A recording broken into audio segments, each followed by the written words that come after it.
Hello and welcome back to the channel. Yeah, I'm a geek. Today I'm going to be reviewing the film Dune. Let's get to it. So, Dune. I've never read the book, but I knew it was a classic and something that had always appealed to me.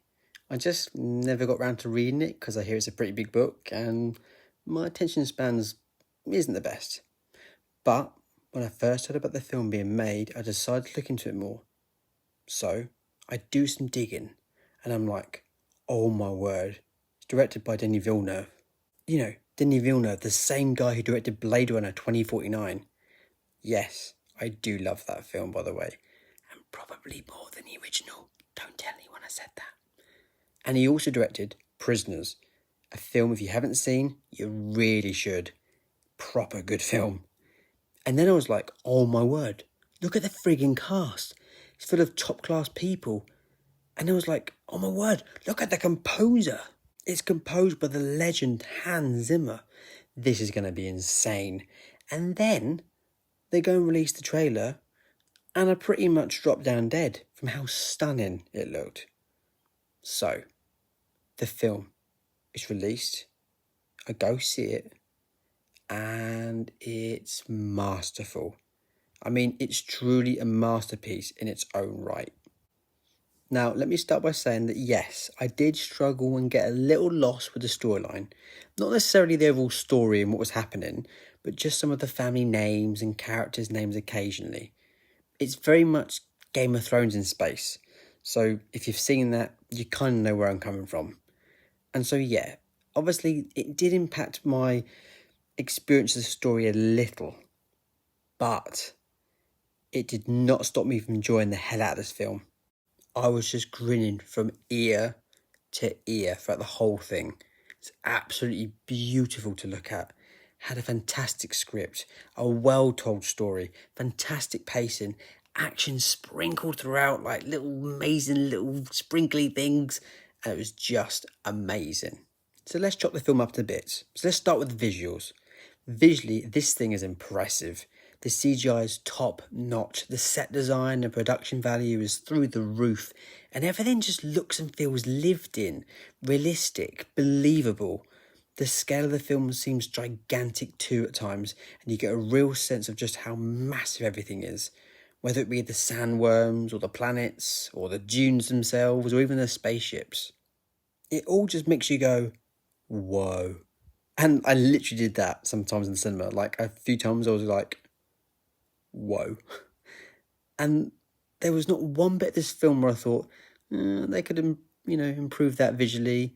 It's just perfect for me personally. And I love the art style of everything. It just really fitted this film so well. The cast, well, what a massive cast it is.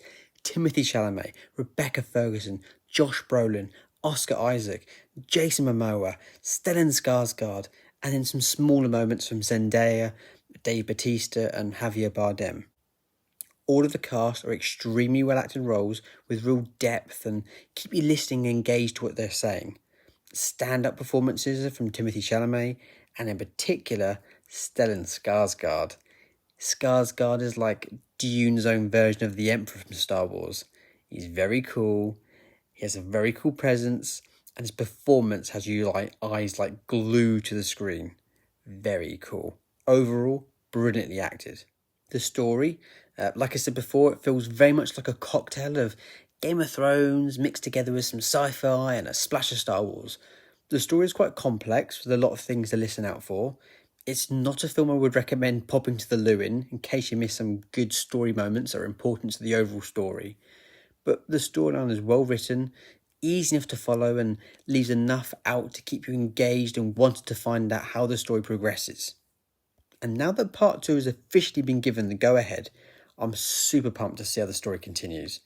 And that is something to bear in mind. This is very much a film that was made to be part 1. And that's quite brave in my opinion from the director, because when he was making it, there was every chance he may not be given the chance to make the follow-up film, to make part 2. That's pretty brave. This is very much a film that needs a second part, and therefore don't go into the film expecting a conclusion or a proper ending to the film after its 156-minute runtime. And that runtime, by the way, sure it might seem long, but you don't get bored. Now the action, there's lots of it, but not in like the Marvel doses. It's not like a full on in your face constantly. It's done in the right kind of way, right for this film. It's big scale action, but done in like a professional way, like a grown up way. It's sprinkled throughout the film and constant, yet it's got weight to it and real energy behind it. It's brilliant. I mean, sometimes huge action and sometimes more intimate action. Overall, it was great. And last thing to talk about, the score. The music from Hans Zimmer was wicked. Very different for him though.